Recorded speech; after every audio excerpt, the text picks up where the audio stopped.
So we have Bob, and Bob has a token, but Bob wants more tokens like the rest of us. And typically, I think if you want more tokens, you can just go buy more, but the condition here is that Bob doesn't have any fiat. So what does Bob do when he has a token but wants more tokens, right? But he doesn't have fiat to buy it, so.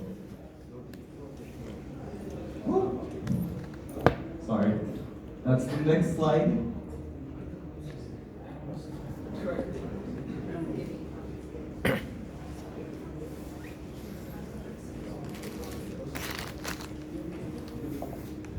Okay, so Bob shouldn't be such a gambler and he should have some reserves of fiat, but obviously let's say this is, Bob is a true hodler and he's gonna keep his tokens, he's not gonna go into any fiat, right? So, what's Bob gonna do? He can trade. Most of us I think has at least traded once, has experience in trading, but the problem is that trading's hard. XRP escrow gets unlocked and people are like, oh shit, the token price is gonna go down, and Craig will sell his million BTCs and Trump tweets about Bitcoin and how awful it is. Trading's hard to manage and crypto is very volatile, I'm sure all of you guys know. So what's the solution for that? Is having DeFi, right? So there's a ton of DeFi applications that are being built and that have been built, and I'm so glad to see traction in the DeFi space with MakerDAO, Compound, Uniswap. So obviously, I personally believe that this space is going to grow massively, and it already has, just by the amount of ETH tokens that have been locked up in DeFi. So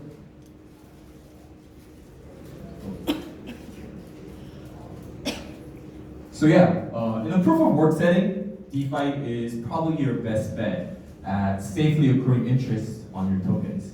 And I say safely with an asterisk because obviously there's always that risk of the smart contract blowing up or some unknown event of like the ETH price crashing and you have to liquidate your CDPs. But in general, I think proof of work does in a proof of work setting, DeFi does a pretty good job of compounding your interest. But when we move to a proof of stake settings, the foundation actually changes quite a bit, and let's see what happens. So we have proof of stake, proof of work right here. Seem all friendly and similar and together.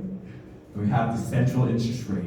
And that's a big problem that we have to address that I don't think that people have been addressing so much so far, where it's fundamentally different in a proof of stake settings than a proof of work setting.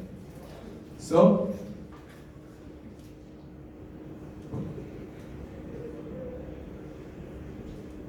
yeah, what is a central interest rate? I think staking reward is a form of central interest rate where the protocol sets a protocol-wide interest. Thank you. This one's not working either. No, just went offline.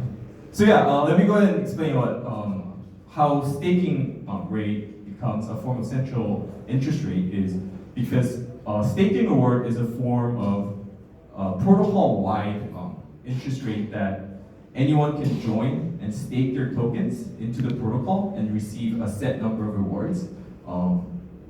That is one form of central interest rate that exists on proof of stake that did not exist on proof of work, because in proof of work setting, you had to mine to create new tokens. But in proof of work settings, token holders get to have new tokens. So that brings trade-offs.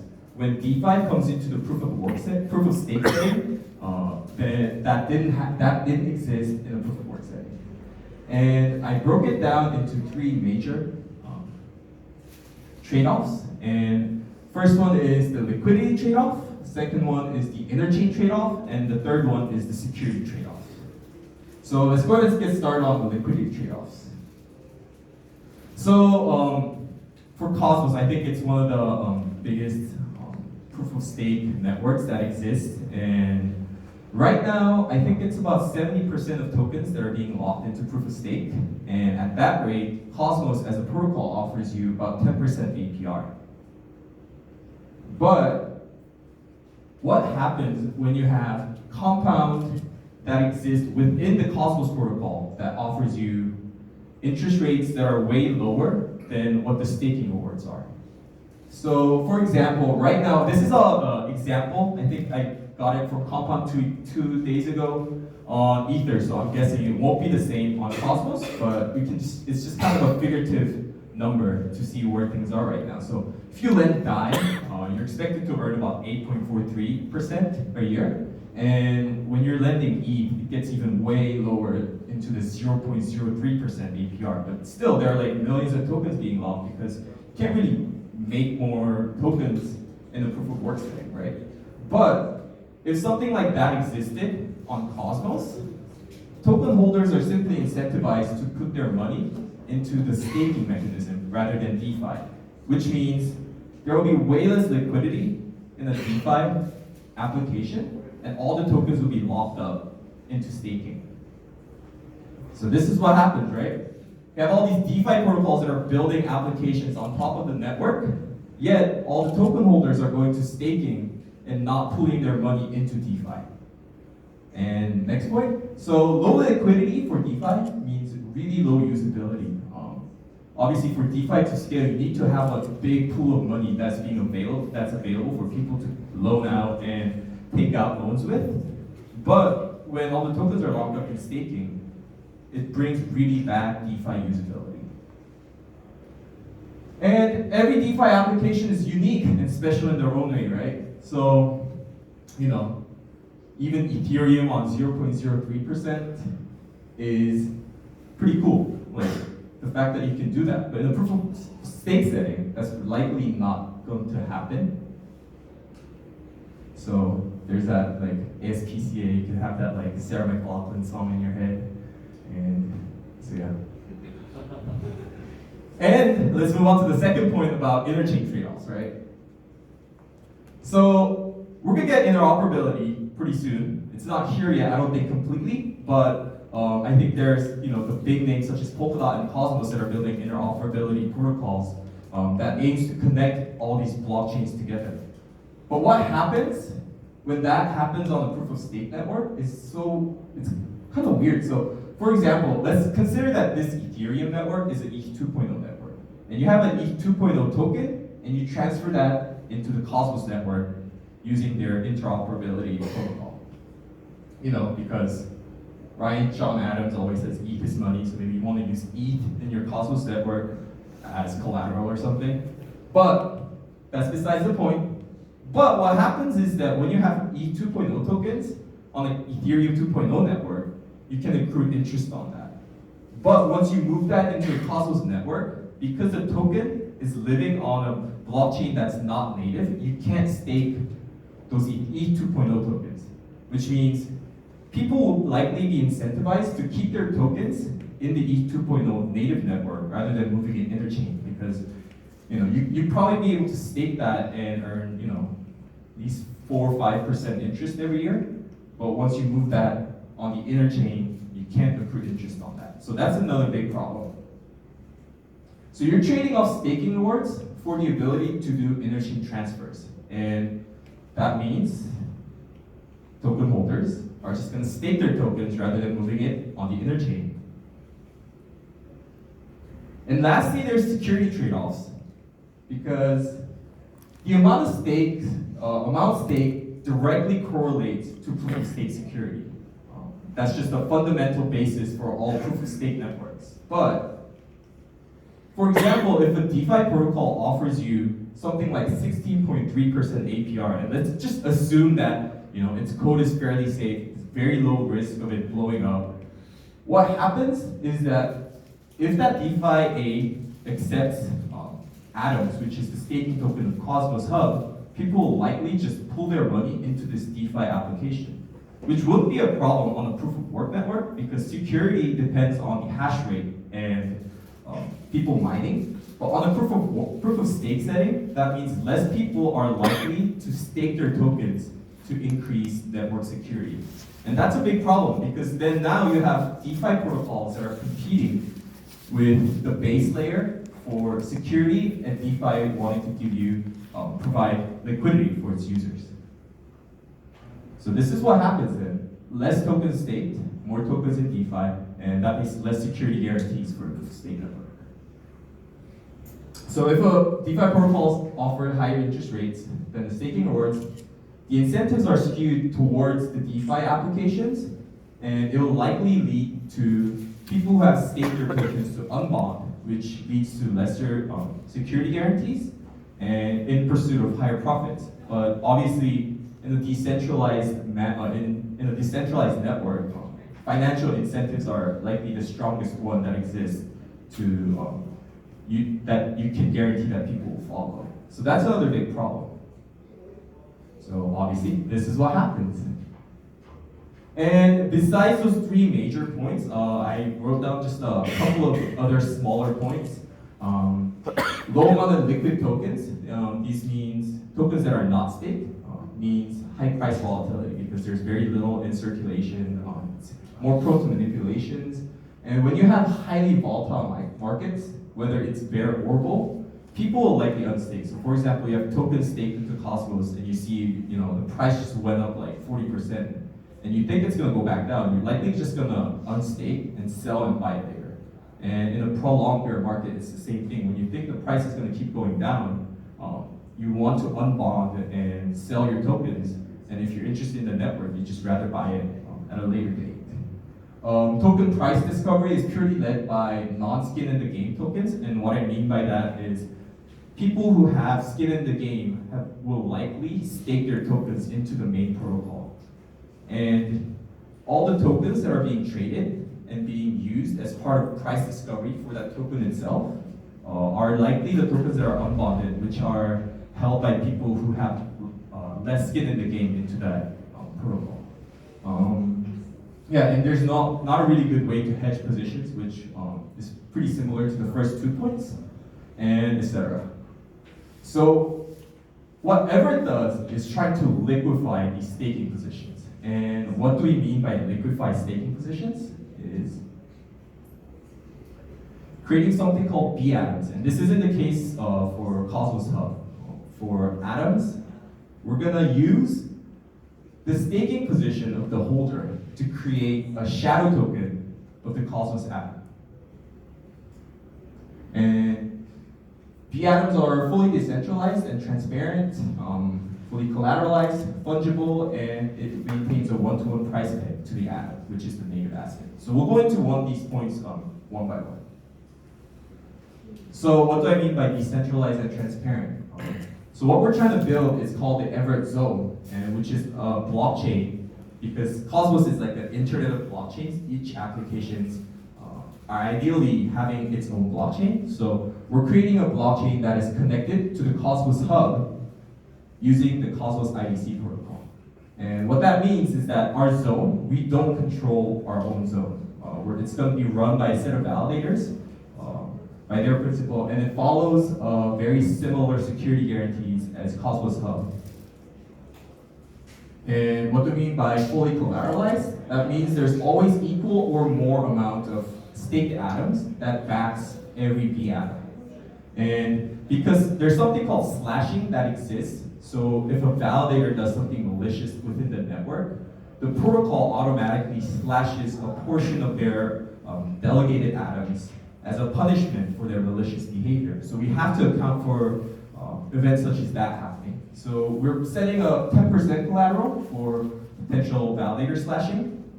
And if positions fall below that collateral threshold, we're just gonna automatically liquidate. And if you're curious about our thoughts on how we want to do that, feel free to speak to me afterwards.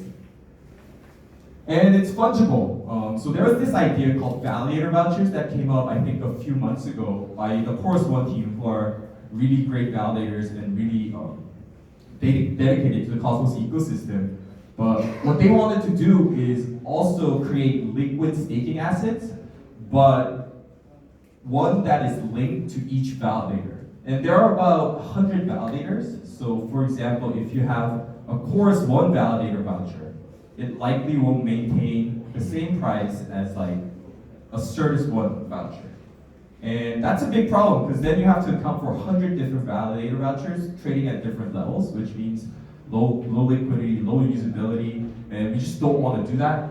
So this means when you have a B atom, it accounts for the entire network's atom positions. And lastly, one-to-one price peg. B atoms are one-to-one price peg to the staking token, in this case the atom. And it has instant one-way arbitrage going from atoms to B atoms, because if you have atoms and you see that B atoms are trading for higher than what atoms are, you can essentially just create a staking position, collateralize it, and create the atoms, sell it. And that's just a very instant arbitrage opportunity. And going the other way, there's a 21-day locking period for any staking positions that are wanting to unstake. So I think the market will account for how much of a price difference where that B atom and atom unstaking period will account for. So why do we create the atoms, right? Like, this is all cool, but doesn't mean anything if you can't really use it. So we're going to address these three things that we mentioned earlier and how B atoms solve these three problems. So let's go back to Bob. And Bob has tokens, and Bob wants to use his tokens in DeFi. How does having B atoms solve the issue of security and liquidity? Essentially what B atoms are shadow tokens of the collateralized staking position. So it means that Bob could essentially stake his token, still receive staking rewards, and create B atoms, which are shadow tokens. In simple terms, it's probably something like creating a CDP where the result is not DAI. It's like a B atom, and your collateral isn't E, but it's a staked atom position. And because we're not following like a dollar price peg, it's way easier to arbitrage and account for price differences. Can we go back to the back? Yeah. So essentially, you could create B atoms and use those tokens into DeFi applications. And because B atoms will likely maintain a very close one-to-one peg to atoms, all the DeFi applications won't have any liquidity problem because it essentially unlocks these tokens that were staked into the protocol. And from the Cosmos side, there won't be any security issues because people can use B atoms into DeFi, they can just keep their tokens staked into the Cosmos hub. And for Bob, that means he gets staking rewards. If he put his money into Compound, he can get interest on that. And if he's providing liquidity on Uniswap, he can also get rewarded for that. So when you have B atoms, you can have network security and provide liquidity to all these DeFi applications. And let's go back to Bob again. He has tokens. And this is for interchain transfers. So when you have an interchain transfer of this native token to the other foreign blockchain, you can essentially just lock up your ETH 2.0 into an Everett zone that uses the ETH 2.0 staking as a collateral and create these shadow token Ethereum that you can also transfer to the other network. And you won't lose out on the opportunity cost of staking rewards while having a token that very closely mimics the value characteristics of the native token itself. So that solves a lot of the interchain like token movement velocity issues without sacrificing any of the security issues on the native chain. So this is just kind of repeating myself, but obviously the native token keeps accruing interest and keeps the network secure, while the token, the shadow token in the Cosmos hub that got transferred over maintains the ETH 2.0 value. So network security and interchain liquidity. And let's go back to Bob for security guarantees. Obviously, this is actually not security guarantees, but for hedging purposes.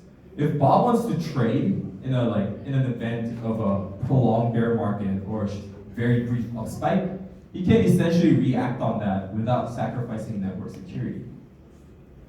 He could keep his stake locked and create the atoms using the Everett zone. And he could just sell those B atoms on a DEX or maybe even a centralized exchange, but ideally on a DEX. And he can create some form of hedging against prolonged price dips without having to go through the 21-day unbonding period. And that's pretty important because when you're unbonding just to sell, that creates lower security guarantees for the main network. But because you're only selling shadow tokens, the primary token keeps being staked and keeps the network secure. So yeah, network security and stake hedging. And besides that, these are just like two sub-points of what you might be able to do with the Atoms and Everett is leverage staking. So you know how you can create a CDP using ETH, create DAI, sell those DAI, buy more ETH, create more CDPs, make more DAI. Just repeat it until to the point where your collateral is just so high that you don't have any more ETH. You can essentially do the same thing for staking, where you can leverage the amount of staking positions that you have by creating B atoms, selling those B atoms, creating atoms and staking, and just kind of repeating until to the point where the 10% collateral just reduces what you can do to zero. And interchain staking is also, if there are multiple blockchains connected to the Everett zone, basically you could have atoms staked, create the atoms, and buy Terra's Luna tokens, which is its staking token, and use those to stake on the Terra network, which means you're essentially being able to do interchain staking with just holding one token. And this is a problem that could apply not just to Cosmos Hub, but it's something that's fairly common in all proof of stake networks that has interest rates and staking rewards. So obviously the first one, the big one that we're thinking of is Cosmos Hub. And in the long term, we're also planning on expanding into ETH 2.0 when it comes, and Polkadot also when it comes. And let me give you a brief introduction of who we are. And we're actually like a homegrown sort of company. Right here at Nons, everyone just met here at Nons, and all of the members either work or live here. So that's our office back there, like the couch. So yeah, that's pretty cool. Yeah, and we won first place in the Cosmos Hackathon solve. So that was pretty cool because it was just an idea before, and the team just decided we should actually try to make something out of this in the hackathon. And we got first prize, so that helped us bootstrap our company. And it says $20,000, but we didn't actually get $20,000 because I think like when we won, it was like $3, and now it's like way lower. So like our seed money just got cut in half, but that's okay. It's been a lot of fun and still definitely helps. So for us to make this happen, obviously IBC, which is the inner blockchain communication protocol that Cosmos Hub is developing, has to happen. And we're hoping to utilize the protocol layer to build something called interchain account. And it's essentially an account on a different hub, or a zone that executes whatever another zone or blockchain tells you to do. So think of it like a smart contract, but where the smart contract is essentially able to do what a normal account does, but it just does whatever the set of code tells the account to do. This one takes that even further, where the account does whatever this foreign blockchain or a blockchain that's connected to the main blockchain tells you what to do. So we think that would be a pretty cool way to manage staking positions without having to go really deep into the core protocol. So if you're interested on what we're thinking of creating as the first step to creating Everett, always check out GitHub Cosmos, and it's in the ICS repo. And the first issue we put up was the issue 211, and this one is 251, and then we just put up the spec PR at 278. And yeah, and we're writing a couple of blog posts explaining just our logic and what our thoughts are behind this. So this was the first one. The second one should be coming pretty soon, so check it out on our Medium blog. And yeah, this is our researcher Ryan. He spoke at the ETH 2.0 meetup a few days ago, which was pretty cool. And then he went straight to the hospital because he had an operation. But what happened afterwards is even cooler because Vitalik actually came to the hospital to talk about this. So I think we're the first team in the world where Vitalik actually came to the hospital just to see how people So I think we take pride in that. So. Anyways, we're Everett. You can check our website at everett.zone. Follow us on Twitter, Everett Protocol, and I'm Dojmos. So thank you very much. Yeah, and if you have questions, this is the last presentation. Just ask me afterwards.